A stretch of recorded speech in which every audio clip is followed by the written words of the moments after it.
yes ndagusuje nanone ndizera ko umeze neza udahwema kudukurikira umunsi kundi nkuko bimenyereye ni update back to back. Aka kanya rero inkuru nonaha ingezeho yes nuko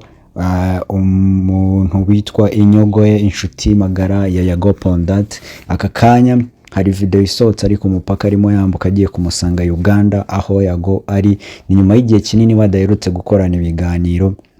aho Yago yari yibereye Uganda ariko aka kanya ni video yafashwe ngira ngo hano urayibona ndazana kwikumvisha aho Inyogoye yarari ku mupaka w'Ubugande n'u Rwanda yerekesha mu gihugu cya Uganda. Ese wowe wabitekereza iki baba bagiye kongera gukora nawe baba bagiye kubayo cyangwa se nuko yarakumbuwe kuri channel ye abakunzi ba Yago TV show bari bamaze igihe kinini batamwumva aka kanya bakaba bagiye kongera kumubona imbere ya kamera za Yago TV show. Ngira ngo reka mwumvishe nanakwereka iyo video